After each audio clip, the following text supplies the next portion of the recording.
Dermotec, un podcast de dermatología hecho por dermatólogas.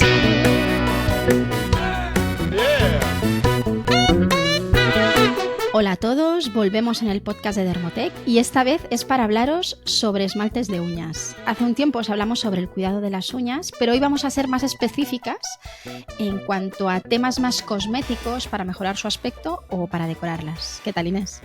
Hola, Sara. Pues bien, con muchas ganas. Hacía mucho tiempo que no grababa y la verdad es que tengo muchas ganas de grabar. Bueno, vamos a hablar de esmaltes de uñas, como tú decías, o pinta uñas o lacas ungueales, que realmente son productos cosméticos. Yo creo que antes de hablar de ello es importante entender o repasar qué son las uñas y de qué están hechas, porque seguramente muchos de los que nos escucháis ya lo sepáis, pero otros quizá no. Realmente las uñas protegen la parte distal de nuestros dedos y tienen funciones táctiles e incluso nos ayudan a manipular o a pinzar objetos. Están hechas de queratina, que es una proteína, y es justamente esa queratina la que proporciona esa textura, esa dureza que tienen las uñas.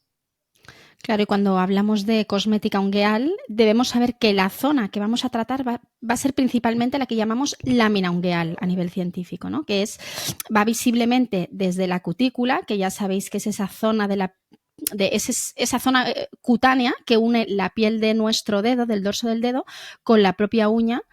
Y inmediatamente debajo de esta cutícula es donde encontramos la matriz de la uña y de donde sale la lámina. Estos son conceptos anatómicos, tampoco vamos a entrar mucho, pero bueno, para que entendáis que no es tan simple como un trozo de uña, sino que hay muchas cosas más. Y nada, debajo de la lámina encontramos lo que llamamos el lecho ungueal, que es lo que veríamos si levantásemos la uña. A mí la verdad es que la cirugía ungueal durante la residencia nunca me acabó de convencer, siempre me ha dado mucha, no sé, mucha grima. Ya, yo he de decir que de las pocas veces que me he mareado haciendo algo fue de estudiante en una cirugía ungueal. Y luego de residente me costaba mucho operar uñas, mucho. Pero ya te acostumbras.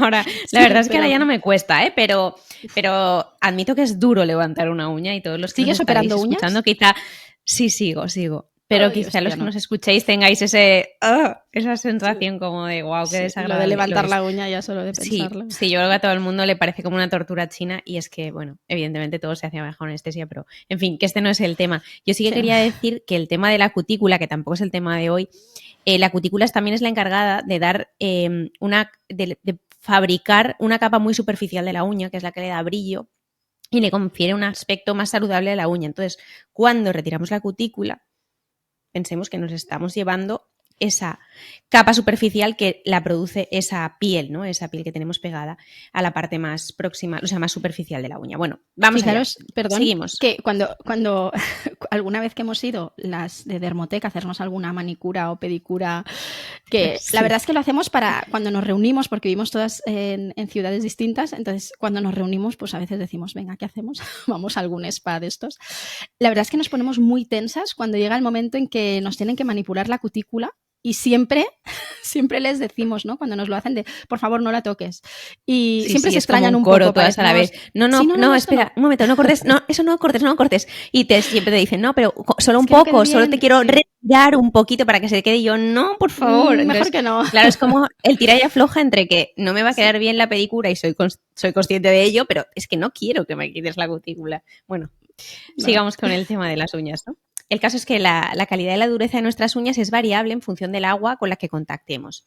Entonces, si estamos en contacto con mucha humedad o metemos las manos en agua durante mucho tiempo, pues vamos a ver que las uñas se van a volver más quebradizas, mientras que si las tenemos muy secas también es perjudicial. Al final, la cantidad de agua va a depender mucho de lo que hagamos y si no está, digamos, en un porcentaje medio, pues es malo. Tanto inferior como superior afecta a la calidad de nuestras uñas y a la dureza. Exacto, los extremos siempre van a ser malos para las uñas. Entonces, en líneas generales, ¿cómo deberíamos cuidar nuestras uñas? Pues se considera que es mejor cortar las uñas cuando están ligeramente mojadas, ya que las grietas con la uña seca pueden llegar a producirse y pueden incluso desplazarse, ¿no? Y el limado, en cambio, se debería hacer cuando las uñas están totalmente secas. Uh-huh. Sí, en principio las uñas de las manos deberían ser cortas y de forma oval porque es la forma en la que menos se dañan. En cambio, si la forma es muy cuadrada, pues es mucho más fácil que las uñas se rompan y además esas esquinas serán zonas menos hidratadas porque no contactan con la piel que hay inmediatamente por debajo y por tanto serán más susceptibles de romperse. Yo insisto lo de las manos porque claro, los pies es otra historia, ¿no? Por la forma de los dedos y el calzado, que ahí no vamos a entrar. Pero También las hablamos uñas sobre de todo de los las pies. manos. Sí, nos estamos refiriendo principalmente a las manos, pero es verdad que es extrapolable. Pensad que las uñas de los pies crecen mucho más lento, son mucho más gruesas, también son más resistentes, pero también sufren más porque reciben traumatismo, igual que las de las manos, pero a veces es incluso, ¿no? Por ejemplo, deportes de impacto, siempre van a estar sometidas a un mayor estrés. Y en cuanto al cuidado de la cutícula, que ya hemos comentado alguna cosa, os insistimos que siempre vamos a intentar recomendar que manipuléis en la medida de lo posible su manipulación y retirada, sobre todo en los procesos de manicura, porque aparte de esta capa de brillo que explicaba Inés, tienen funciones antibacterianas y protectoras, y si nos pasamos con la manipulación, llegamos a ver incluso alteraciones de la matriz, que es lo que os decimos que está como inmediatamente debajo, y esto puede, como es la raíz, podría llegar a dejar daños permanentes. Entonces, nosotras pensamos que es mejor no tocarla en la medida de lo posible, aunque la manicura no vaya a quedar perfecta o aunque incluso lo que nos va a pasar es que nos va a durar menos tiempo, pero pensamos que vale la pena. Merece la pena. Sí. Ya os hemos contado cómo nos influye esto. En fin, el caso es que existen algunos líquidos también que se pueden utilizar para eliminar las cutículas, que quizás sean un poco más seguros que la retirada mecánica, que suelen llevar hidróxido de sodio, de potasio, a concentraciones inferiores al 5%, aunque es cierto que deben usarse con cuidado, siempre siguiendo las instrucciones del envasado, porque al final son cáusticos. También hay ácidos que podrían ser de ayuda y que, una vez aplicados, permiten manipular con más suavidad las cutículas en lugar de esa eliminación mecánica que muchas veces con aparatos o cortándolos o empujándolos. En fin, que al final cuanto más suave manipulemos las cutículas, mejor. Y si no las manipulamos, mejor aún. Bueno, y los pintauñas que usamos en la actualidad en realidad se desarrollaron en los años 20 y se crearon inicialmente como pintura de coches. O sea, imagínate, supongo que ese acabado brillante de la pintura de coches es el que dio un poco la idea, ¿no? Realmente lo que hacemos es aplicar la capa del producto que está basado en nitrocelulosa principalmente y luego incluye unos solventes que se van a evaporar para dejar una fina capa de producto que es resistente al agua y que dura aproximadamente o teóricamente una semana, y esto va a depender pues de las actividades que hagamos y de cómo los cuidemos, ¿no? Exacto.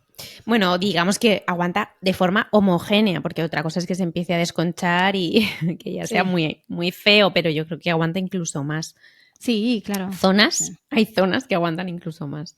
Bueno, ¿y cuáles son los componentes? Pues si consideramos el porcentaje de producto que encontramos en el envase típico de laca de uñas, la mayoría se corresponde con solventes, que tienen la función de disolver el resto de los ingredientes y controlar la textura y el tiempo de secado. Y lo que pasa con todos los solventes en general es que tienen esa capacidad de evaporarse de forma muy rápida. O sea, nos ayudan a que el producto se pueda aplicar y luego se evaporan dejando el resto de los componentes. Y entonces a continuación encontraríamos los polímeros, que son las moléculas encargadas de hacer ese efecto película sobre nuestra lámina ungueal, que habitualmente sabemos que se usan polímeros que ya están preformados, es decir, que no tienen que formarse sobre la uña con la ayuda, por ejemplo, de una lámpara LED o ultravioleta. Y es lo que decíamos, ¿no? Por ejemplo, aquí encontraríamos la nitrocelulosa y luego encontraríamos también los plastificantes, que a nivel estructural lo que hacen es ayudar a que se forme esta película y que todo tenga como un aspecto uniforme. Os lo hemos comparado con el tema de los polímeros que se forman con las lámparas, porque esto es lo clásico, ¿no? de los esmaltados semipermanentes, que vamos a necesitar aplicar el producto que lleva monómeros, es decir, las partículas muy pequeñas, que además son las complicadas, las que van a tener más problemas de seguridad porque dan muchas alergias. Sí. Los acrilatos que incluyen, además hacen alergias cruzadas, es decir, te puedes hacer alérgico a uno de esos componentes, pero como la molécula se parece mucho a otras, que también son acrilatos, te puedes sensibilizar frente a varias. Esto lo estudiamos con las pruebas epicutáneas. Pero estas, las del esmaltado semipermanente, las aplicamos en forma de monómero y las polimerizamos dentro de una lámpara, entonces se forma ese polímero y ahí sí que dejan de ser complicadas. Por eso es importante hacer correctamente las manicuras semipermanentes en sitios, ¿no? en lugares de manicuras, porque no vamos a manipular nosotros ese esmaltado y el riesgo de sensibilización va a ser mucho más bajo, ¿no? que el que lo manipula directamente. Claro. Por eso las personas, las que más se sensibilizan al final son las que lo hacen. O sea, las personas que manipulan los esmaltes, las personas que trabajan en los centros de uñas son las que más se suelen sensibilizar y las que tienen que llevar un cuidado muy especial. Al final es lo que tú decías, ¿no? Estamos expuestos a este tipo de monómeros que se polimerizan en muchas cosas. Yo, por ejemplo, pienso en el dentista, ¿no? Que muchas veces cuando te aplican algo, luego lo secan con la lámpara de ultravioletas igual. Lo que están haciendo es polimerizarlo y formar una estructura dura con este efecto de la radiación. En fin, que esos monómeros son peligrosos, por eso sí que no os aconsejamos que os compréis manicuras en gel para hacerlas en casa. Y bueno, luego tendríamos, evidentemente, cuando hablamos de esmaltes de uñas, los pigmentos, es decir, lo que le da el color a la fórmula. También tenemos los modificadores de la textura y luego suelen acompañarse todos los esmaltes de filtros ultravioleta porque no nos ayudan a proteger el lecho ungueal, sino que ayudan a que se mantenga el color, a que el color no se vaya degradando con la exposición, por ejemplo, en una estantería. Si lo dejas mucho tiempo expuesto a la radiación, al final se va degradando el color y para evitar esto suelen contener filtros. La mayoría, es verdad que la última vez que me revisé, así hice una revisión exhaustiva, eran benzofenonas. La 1 y la 2 eran la mayoría de las fórmulas. No sé si en los últimos 2 años, que es la última vez que me lo revisé de varias marcas, ha cambiado, pero bueno, normalmente benzofenonas era lo que suele contener. La verdad es que no tengo ni idea, pero pensando un poco en las limitaciones que está haciendo la Unión Europea en cuanto a los filtros, en cuanto a la benzofenona, probablemente la industria, ya solo por un tema de percepción del cliente, no del consumidor final, probablemente intentará buscar otras alternativas, pero no sé si son viables, ¿sabes? Porque ya, yo tampoco, porque al final, evidentemente, yo creo que aquí no existen las limitaciones de porcentaje porque el porcentaje es ínfimo. O sea, estamos hablando que la benzofenona en filtros corporales llega hasta el 6, si no recuerdo mal. Aquí estamos hablando de porcentajes muchísimo más bajos. No, y están al final de la fórmula ínfima. Claro, o sea, estamos hablando de porcentajes muy, muy bajos, entonces realmente no están afectados por la legislación ni suponen realmente probablemente ningún problema de salud porque los porcentajes que se usan son mínimos, pero es cierto que la percepción es un poco negativa, al menos quienes sabemos mucho de filtros no es lo mejor, ¿no? Pero bueno, llevan esto para proteger el color y que el color dure cuando lo exponemos al sol. Exacto, y de hecho es algo que a veces nos consultáis sobre estos temas, por eso lo comentamos. Bueno, y ahora existen también, esto es ya a modo de un poco de curiosidad, ¿no? Existen algunos efectos que se consiguen con los esmaltes de uña, por ejemplo, fosforescencia, ¿no? Que brillan en la oscuridad. Hay otros que cambian de aspecto y de... ¿Tienes uno de estos? ¿En serio? Tengo uno de estos, sí, me lo compré de joven y ahí sigue en el armario. No, muy caducado y totalmente. No, sí, creo que lo tiré, pero fue como, wow, esto... la verdad es que no era muy espectacular. Yo recuerdo esos efectos también en la ropa y son más espectaculares, pero sí que es verdad que era gracioso, ¿no? Madre mía. Pues aparte de estos, hay otros que lo que hacen es cambiar de aspecto, de color, según el ángulo en que lo miremos y la luz. O, por ejemplo, hay otros que cambian de aspecto en función de la temperatura. O sea, y hay más, hay más tipos. Esto he seleccionado como los más llamativos, pero hay algunos incluso más raros. Sí, hay muchas cosas. De hecho, estaba mirando hace un ratito las tendencias en TikTok y justo esto, ¿no? De los que cambian de color, pues lo mismo. Cuando se exponen a ciertas temperaturas cambia un poco el color y era una tendencia que he visto en TikTok. Ya la verdad es que no manipulo nada a TikTok y soy súper novata, pero bueno, veo que hay muchas cosas de estas. Sí, bueno, como decíamos antes, de nuevo, los pintaúñas normales suelen durar solamente una semana, entrecomillado siempre, dependiendo del aspecto que queramos que tenga a la semana, pero bueno, existe posibilidad de usar otro tipo de esmaltes, como el que decíamos, el esmaltado semipermanente, que tiene una resistencia mucho mayor. Aquí la clave es que los polímeros que incluye el producto, pues en este caso lo que decíamos, los esmaltes habituales tienen polímero definitivo ya formado, mientras que los semipermanentes, explicamos de nuevo, tienen esos monómeros que cuando los aplicamos y los exponemos a la radiación se polimerizan y ya se endurecen. Exacto, y justamente para la polimerización estos productos lo que llevan son ingredientes específicos que hacen que justamente estos monómeros se polimericen, es decir, cojan esta estructura que es mucho más grande y más estable y hacen que luego nos quede el acabado tan uniforme, ¿no? del esmaltado de las uñas. Claro. Bueno, hoy nos hemos centrado sobre todo en los esmaltes más clásicos y no en los semipermanentes ni en otro tipo de compuestos como los que se usan para hacer uñas de gel, uñas acrílicas, que son bastante más complejos y por supuesto dañan bastante más la lámina ungueal. Pero bueno, vamos a hablar de los esmaltes habituales y vamos a preguntarnos primero cómo podemos conseguir que nuestro esmalte dure más. Bueno, pues en primer lugar, aplicando el esmalte con las uñas totalmente secas. Que a veces, bueno, yo creo que es relativamente fácil hacer esto, pero sí que debemos tenerlo en cuenta. Luego, retirar, cuidado con las cutículas. Si hay cutículas que son realmente extensas, pues sí que cuidadosamente podríamos retirarlas para que justamente el esmalte se adhiera correctamente. Y también es importante, yo creo que esto ya lo hacemos todos y todas, ¿no? Quien utiliza los esmaltes, pero hay que agitar muy bien el envase. Fijaros que muchas veces lo que incluyen dentro pues es como una bolita, que a veces es de níquel, a veces de otros materiales, porque, bueno, para que se mezclen bien los componentes. Y lo que es importante es asegurarnos que no se crean burbujas de aire, porque esto sí que es probable que acabe afectando al resultado final del esmaltado.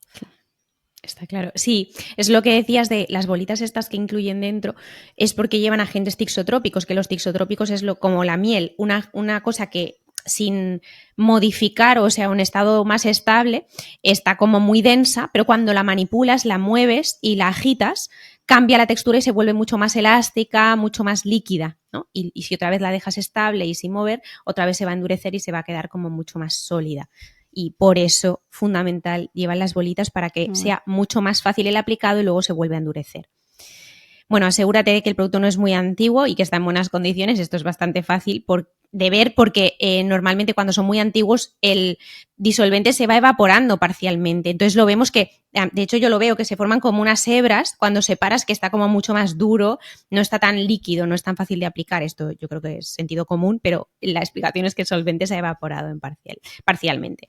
Y luego no intentes alargar la vida útil añadiendo tú más solvente, como echándole un chorro de acetona, porque probablemente dañes la fórmula definitivamente y no quede bien la película. Yo he visto algo más peligroso en una persona bastante cercana, que es que metió el envase del pinta uñas, del esmalte de uñas, estaba seco y lo metió en el microondas para diluirlo. Y bueno, explotó. ¿Y las bolas de níquel? O sea, un momento. No sé dónde acabó, claro, porque... claro, es que eso es metal, ¿no? O sea, con el brazo vendado, evidentemente pasando por el hospital, pero simplemente deciros que estos productos no están pensados para hacer ningún tipo de experimentos. Así que cuando veáis que está seco, que no pinta bien y sobre todo que ha pasado, ahora no sé qué PAO incluyen en general los esmaltes de uñas, deben ser 6 meses o 12, no me tiradlos. O no os pintéis las uñas. Sí, si no jolín, hay esmaltes muy económicos en los que podéis invertir, sí, que no hace falta hacer esto. Y que siguen un poco todo lo que estamos diciendo, en cuanto a composición, totalmente. Bueno, en cuanto a la aplicación, lo que podemos hacer también es utilizar acetona antes de aplicar el esmalte para retirar la grasa, los restos de suciedad y para favorecer la adherencia del producto. Entonces, algo también interesante sería usar un base coat. ¿Lo estoy diciendo bien? ¿Tú lo dices así, Inés? Base coat. Sí, una base, yo digo base. Bueno, sí. Base coat es porque normalmente es lo que aparece en el envase de los productos, ¿vale? Porque son marcas que están escritas en inglés casi todas. Sí, casi todas. Porque lo que hacen es que incluyen polímeros que se adhieren muy bien a la uña y previenen, por ejemplo, que los esmaltes que son, por ejemplo, muy rojos o que tienen mucho pigmento, tiñan nuestra lámina ungueal. Y luego también algunas de estas bases encima ya llevan ingredientes que ayudan a endurecer la propia uña y a mejorar un poco esta tendencia a la fragilidad ungueal que tienen muchas personas, sobre todo si se han hecho todo el tema del esmaltado semipermanente. Y aquí, pregunta muy típica de nuestras seguidoras es, tengo las uñas muy frágiles, ¿qué puedo hacer? Pues no entraremos hoy en este tema, pero aquí os diría que algo que funciona muy bien es la suplementación capilar. Es decir, suplementos, no medicamentos, suplementos que sirven para mejorar el aspecto del cabello, aunque y veréis que en la indicación en el envase es para fortalecer el cabello, para caída capilar y tal. Realmente funcionan mejor en general para endurecer la lámina ungueal que para mejorar la calidad del pelo. Esto es así. Sí, Los yo creo que esto dermatólogos es una tenemos réplica clarísimo. de Sí. muchas de mis pacientes, ¿no? Que les doy suplementos para el pelo y cuando las vuelvo a revisar me dicen, el pelo y lo noto igual, pero las Pero uñas, las uñas, las sí. tengo súper bien. Sí, digo, ya, sí, eso es cierto. Bueno, el caso también es que para que el acabado fuese uniforme deberíamos aplicar unas 2-3 capas de esmalte. Yo creo que esto es sentido común. Todos los que nos hemos pintado alguna vez las uñas sabemos que si te pones una sola capa a los 2 días la tienes totalmente parcheada y sobre todo la punta, la zona más distal, ha desaparecido porque al final con el contacto con las cosas se van quitando esas capas de producto, ¿no? También es fundamental esperar el tiempo que haga falta hasta que se seque el esmalte. Y como último paso podríamos aplicar un top coat o una capa última por encima de lo que hayamos utilizado de la pintura. Muchas veces incluso es la misma que la de la base. En general los top coat ayudan a alargar la vida de la manicura y además estos suelen añadir también fotoprotectores frente al daño de ultravioleta y por lo tanto protegen el color, que no se vaya cambiando. Aunque a veces yo creo que independientemente de que lo añadas o no, el color cambia un poco. O sea, yo sí que noto que hacia el final de la semana lo noto como más oscuro, ha cambiado un poco, no es el color tan vivo del esmalte recién puesto, pero bueno, en general si lo hacemos así, dura mejor. Sí, exacto. Y de hecho hay, por ejemplo, un ingrediente que se añade bastante frecuentemente, que es la celulosa acetato butirato, que lo que hace es un componente extra que ayuda a evitar que amarillee el propio esmalte. Y ya en cuanto al mantenimiento, pues deberíamos en la medida de lo posible evitar la exposición a la radiación ultravioleta. Difícil. Yo estoy pensando, por ejemplo, bueno, yo la verdad es que no uso esmalte de uña en general, ¿no? Pero cuando voy en coche llevo estos guantes que creo que me los recomendaste tú, Inés. Estos guantes Sí, yo UV, los uso sí, me los siempre. recomendaste. Sí, Yo siempre, también los siempre. llevo siempre, pero justamente fíjate que te deja las uñas al descubierto. Y al final aquí Sí, mínimo el UVA te va a tocar en el coche y más total, donde vivimos total. nosotras, ¿no? O bueno, es difícil, ¿eh? La fotoprotección en las uñas. Bueno, Claro. luego deberíamos minimizar el contacto con el agua, incluso utilizar guantes si vamos a estar en contacto mucho rato con la humedad, ¿no? Pues si estamos fregando, si estamos cocinando. Y me parece imposible, esto es lo que dicen las directrices, ¿no? Evitar roces, evitar golpes, bueno, en la medida de lo posible. A mí me parece inasumible, pero bueno. Inasumible. Yo desde que soy madre, la verdad es que Menos, da el igual, no te esmaltado hagas de madre. uñas que me hago ha caído en picado, pero Sí, drásticamente. O sea, lo de no no tocar el tiene agua es sentido. como, mira, no va a poder ser, ¿sabes? Prefiero tocarla que vivir en la inmundicia porque con los niños no puede ser. En fin. Total, ¿cómo deberíamos retirar el esmalte? Bueno, pues los productos quita esmaltes, ya sabéis que contienen solventes que vuelven a disolver, o sea, redisuelven ese film, esa película que se ha creado, rompiendo temporalmente los esmaltes y los puentes que se forman entre los polímeros. La acetona es el producto más conocido y realmente, a pesar de lo que muchas veces creamos, porque hay muchos productos que ponen sin acetona, al final es un producto muy seguro y evidentemente dañan levemente porque deshidratan la lámina ungueal, estos disolventes, pero bueno, es que es la manera más segura de retirarlos para nuestra lámina. De hecho, hay otros productos que se pueden utilizar, pero lo que se ha visto es que en cuanto a seguridad son mucho peores. Yo creo que el problema de la acetona, sobre todo, es que si tú lo hueles, te da la sensación de que Es aquello muy es tóxico, potente, porque bueno, sí, es sí. muy irritante. Pero que sepáis que a nivel cutáneo, por ejemplo, para las pruebas epicutáneas o para los patch test que hacemos en la industria cosmética, el protocolo lo que te dice es que necesitas pasar acetona mejor que alcohol. Y es muy seguro, o sea, no aumenta el riesgo de irritabilidad porque disuelve también la grasa de la piel, o sea que es un producto seguro. Y luego, estos quitasmaltes también muchas veces están enriquecidos, por ejemplo, con glicerina o con algunos aceites que permiten a la vez que retiran el esmalte, rehidratar en la medida de lo posible. Ya sabéis que la uña es como el pelo, está desvitalizada, o sea, el pelo una vez ha salido de su raíz, ya si se rompe, se daña, lo que sea, podemos mejorar el aspecto, pero un pelo roto está roto, es definitivo, ¿no? Pues las uñas también, una uña dañada hasta que no se renueve del todo, pues no vamos a conseguir repararla. Y en cuanto a la técnica para retirar el esmaltado, pues lo mejor sería mojar un algodón o una toallita con la acetona y arrastrar el producto, ¿no? Con cuidado. Entonces sí que es cierto que hay esmaltes que son mucho más difíciles de retirar, sobre todo estos tan particulares, o bueno, ya ni os digo los de los esmaltados semipermanentes, que aquí lo que habría que hacer es empapar el algodoncito y dejarlo por lo menos 5 o 10 minutos para que se vaya deshaciendo, ¿no? Para que se vaya disolviendo. Está claro. Sí, yo creo que lo hemos repasado todo bastante bien. No vamos a entrar en marcas de esmaltes ni otros consejos porque haremos un episodio premium de esto. Si os interesa, dejádnoslo en comentarios. Ya tenemos nuestras marcas favoritas, otras... Bueno, al final tampoco hay una gama tan amplia de esmaltes, pero sí que hay algunas cosas interesantes depende de nuestro tipo de uñas, incluso para niños, que esto es una cosa que hablamos Sara y yo hace relativamente poco. Que es otro tipo de producto, ¿eh? Es otro producto totalmente diferente, pero es mucho más interesante que los esmaltes clásicos cuando vamos a usarlo en niños. Entonces, bueno, si os interesa este tema, os dejaremos un episodio premium, dejádnoslo en comentarios y, bueno, esperamos que os haya interesado, que os haya gustado y que paséis una feliz semana. Hasta luego. Más información en dermotech.com.